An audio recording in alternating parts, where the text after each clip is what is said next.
Allez, donc on a vu avec Marc quelques éléments qui nous permettent aujourd'hui de dire à nos patients qu'on a un traitement curatif possible des carcinoses péritonéales digestives et surtout des carcinoses péritonéales d'origine colorectale.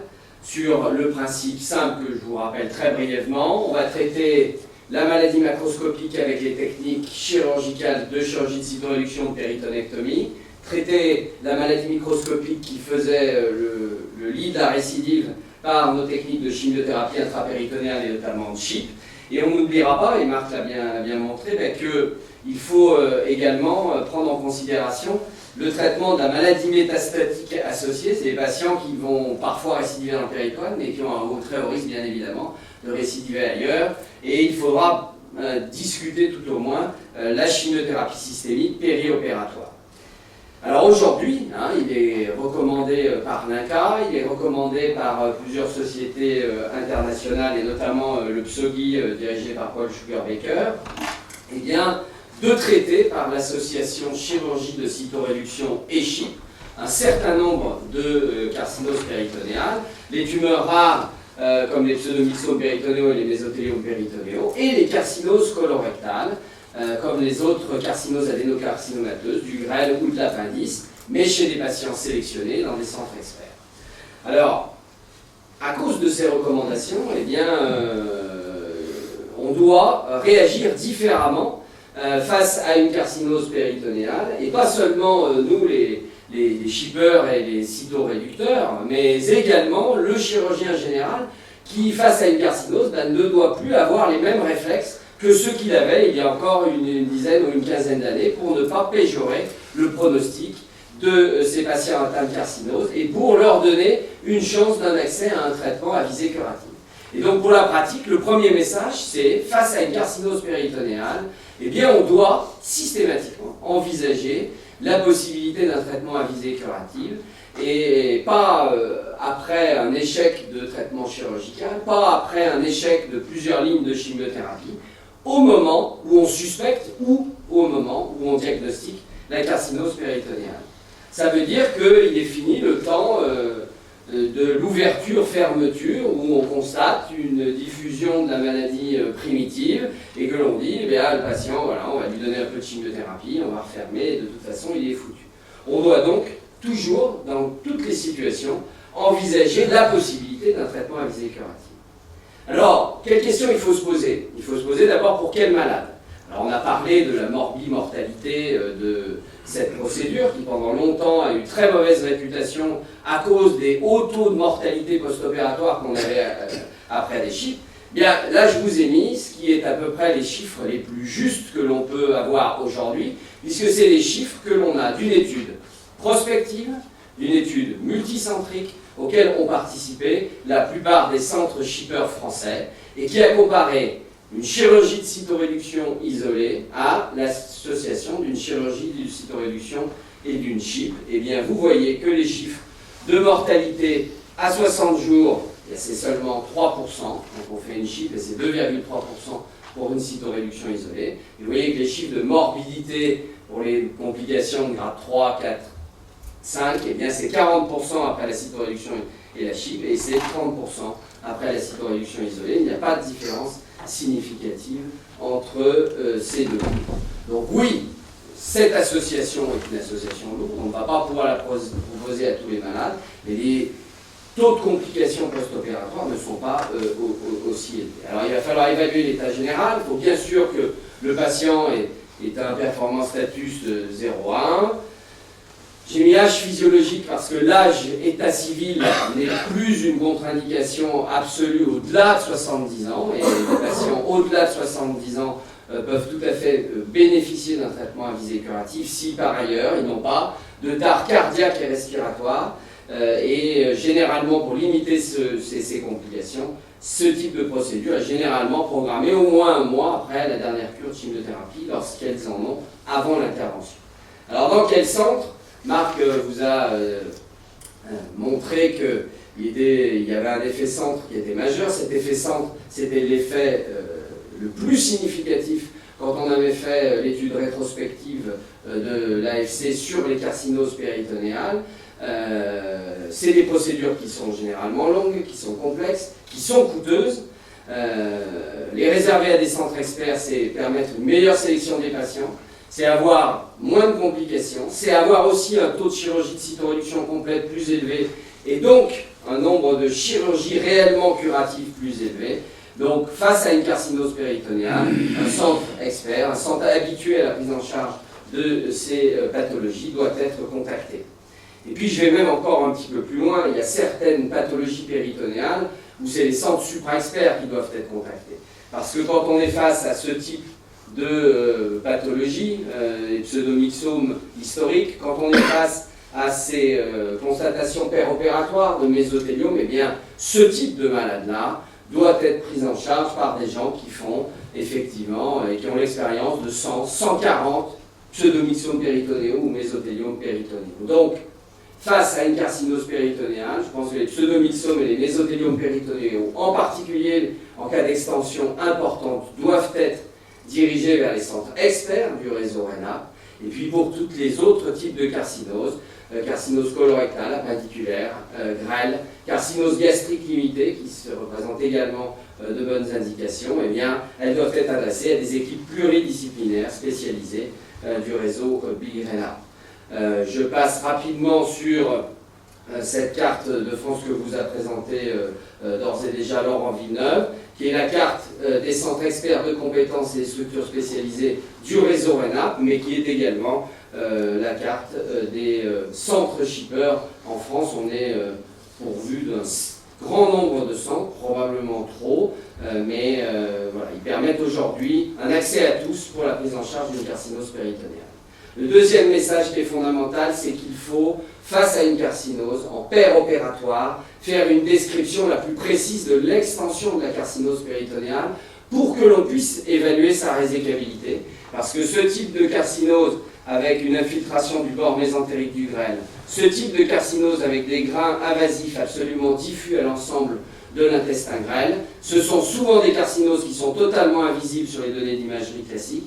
Et pour autant, ce sont des carcinoses qui sont non résécables. Et pour éviter de multiplier les explorations chirurgicales, eh bien, ceci doit être décrit au moment du diagnostic péropératoire. Alors, on utilise un score qui est maintenant internationalement reconnu dans l'évaluation quantitative des carcinoses, qui peut paraître un peu complexe, qui est le Peritoneal Cancer Index de Sugar-Baker, qui divise l'abdomen en 13 grandes régions, et qui cote en fonction de l'importance de la tumeur dans chacune de ces régions, un score de 0 à 3 pour chacune des régions, pour donner un score de 0 à 39. Eh bien, on essaye de mettre en place des outils qui vont permettre à chaque chirurgien de pouvoir utiliser en routine ce score, même s'il n'est pas un expert dans la prise en charge des carcinoses. On avait commencé avec le logiciel Carquez, qui était un outil assez simple et qui permettait, en cliquant dans chacune des régions, d'avoir les structures de chaque région qui pouvaient être atteintes, et le score de Sugar-Baker se calculait automatiquement. On est allé un petit peu plus loin et on a mis au point maintenant un outil international qui permet aujourd'hui, via un accès à Internet très simple, à un tout chirurgien de remplir de la même manière facilement ce Peritoneal Cancer Index de Sugar-Baker, qui peut être très utile pour l'évaluation pronostique et pour l'évaluation de la résécabilité. Et puis le troisième message, qui est un message qui a été crié, qui a été rapporté notamment par Dominique Elias une première fois, puis par Marc Pocard dans le journal Visceral Surgery, c'est que face à une carcinose, il faut respecter le péritoine, il faut respecter la paroi abdominale et bien penser que le péritoine, c'est la première ligne de défense sur la dissémination de la maladie. Et penser que plus on va multiplier les chirurgies sans faire initialement le geste radical d'éradication de la carcinose, et bien plus les chirurgies itératives vont être morbides, moins elles vont être radicales et donc moins elles vont être efficaces. Première chose, c'est respecter la paroi abdominale. À l'heure de la célioscopie exploratrice, on a de plus en plus de patients qui sont traités avec carcinose péritonéale et des trocars un peu partout dans la paroi abdominale et non mis sur la ligne médiane. Bien voilà 3 exemples de 3 de mes malades qui n'ont pas pu être réséqués, non pas à cause de l'importance de la maladie intrapéritonéale, mais à cause du degré d'infiltration pariétale lié à la réalisation d'une célioscopie, d'une résection d'une tumeur primitive dans un contexte de carcinose qui affecte la maladie, à suffuser dans l'ensemble de la paroi et dans l'ensemble des grands droits, rendant la maladie non résécable au prix d'un geste raisonnable. Donc, il faut, dans la mesure du possible, eh bien, mettre ces trocars sur la ligne médiane. Ensuite, il faut respecter le péritoine et essayer d'éviter au maximum de ne pas faire de chirurgie du primitif, et en particulier sous célioscopie. La réalisation d'une chirurgie dans un contexte de carcinose sous célioscopie est pour moi contre-indiquée. On va faciliter l'ensemencement des plans de clivage, on va faciliter la suffusion de la maladie dans les plans rétro-péritonéaux, au contact des vaisseaux iliaques par exemple. En cas de résection du côlon gauche, on va ouvrir le plan au contact de l'urtère et faciliter la dissémination au contact de cette urtère. Pour le côlon droit, on va exposer le bloc duodéno-pancréatique et la diffusion de la carcinose sur la face antérieure du pancréas ou sur le bloc duodénal est assez fréquente quand on réalise des colectomies droites dans un contexte de carcinose et sans traiter la carcinose dans le même temps. Et puis, c'est des patients qui vont avoir le plus souvent de la chimiothérapie néoadjuvante. Eh bien, en multipliant les chirurgies, on crée des adhérences, on crée des sanctuaires tumoraux dont on sait que la chimiothérapie par voie intraveineuse, il va beaucoup moins et beaucoup moins efficace. Donc, si on a dans l'idée d'aller vers une chirurgie de cytoréduction et une CHIP, faire une chirurgie la plus limitée possible pour rendre la cytoréduction secondaire et la CHIP eh bien, moins difficile, beaucoup moins mutilante et moins morbide.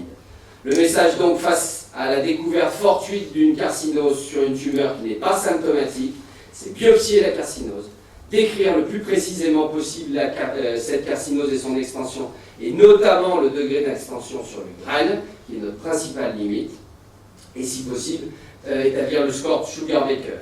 Limiter les traumatismes péritonéaux et éviter la chirurgie des plérèses. Même problème que les trocars, éviter les drainages dans les flancs, parce qu'on a la même colonisation qu'avec des trocars de célioscopie. Prendre l'avis, bien évidemment, d'un centre expert et établir avec lui l'ensemble de la stratégie multidisciplinaire, la chimiothérapie périopératoire, le meilleur moment de la chirurgie de cytoréduction et de la CHIP. Et puis, quand on est face à des situations un peu plus complexes, quand par exemple on est face à une tumeur en occlusion, et bien là encore, faire le geste le plus simple possible, biopsier et décrire les lésions, et faire une stomie, et si possible une stomie de proche amont qui pourra être emportée avec la tumeur primitive et avec la carcinose au moment du traitement curatif. Le pronostic, il va dépendre du traitement de la maladie métastatique, comme toute maladie métastatique, et non pas de la tumeur primitive.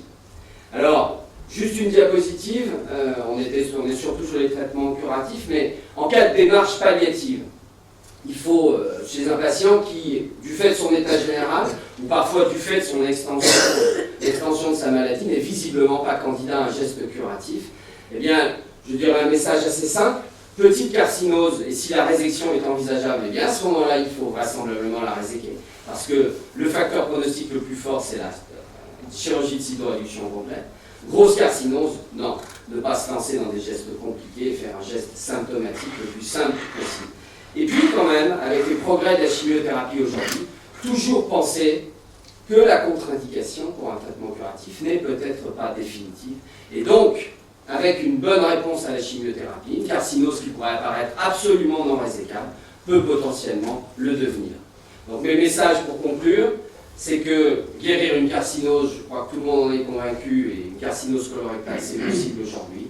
Que cela nécessite une stratégie multidisciplinaire qui n'est pas juste l'affaire du chirurgien du centre expert ou du centre expert, mais c'est vraiment l'affaire de tous, et ce doit être mis en place dès le diagnostic de la maladie.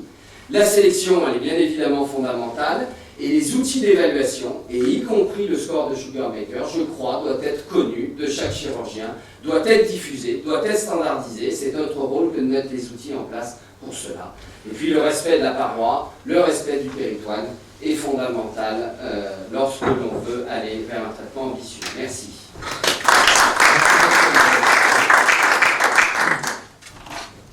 Il y a des questions. J'ai une question totale politesse de gastroentérologue qui dit qu'il ne faut pas mettre les grains dans les flancs. Pour moi, les mettre dans les flancs parce que c'est une forme de débit. si on est face, ben j'en mets pas. C'est-à-dire que si on est, j'en mets pas, ou vraiment au pire, c'est immédiat, mais des situations cliniques où on est amené absolument à mettre un drain dans des situations cliniques d'urgence, à part dans le contexte de la péritonite, où là, effectivement, je suis d'accord, mais une péritonite bien lavée peut ne pas potentiellement être drainée. Il faut éviter dans la mesure du possible, parce qu'on sait qu'en cas de tumeur perforée, voilà, on va avoir une colonisation de ces sites. Et est-ce que aussi le message c'est de faire donc aucun geste oscilloscopique, c'est-à-dire qu'un malade qui doit avoir une stomie prochainement, on doit la faire aussi par la parotomie? Non, Non, mais, je parle de bien sûr, c'est pas bien sûr, mais si on met ces trocars sur la ligne médiane et qu'on voilà, on réalise cette stomie sous célioscopie, non, mais c'est surtout ne pas aller ouvrir les vaisseaux lymphatiques, aller mobiliser la tumeur, parce que on en a, je trouve, de plus en plus. Hein. Je trouve, moi, dans la région où pourtant j'œuvre pour que le message passe, de plus en plus, je vois des chirurgiens qui trouvent une petite carcinose sur une tumeur du côlon gauche, qui vont l'adresser, mais qui vont aller faire la résection de la tumeur primitive parce que la carcinose est assez localisée. Et ces patients-là, c'est une catastrophe. C'est-à-dire que j'ai le sentiment que la colonisation des plans de dissection est beaucoup plus importante qu'elle ne l'était à l'époque de la laparotomie. Mais je n'ai aucune étude scientifique qui l'a démontré.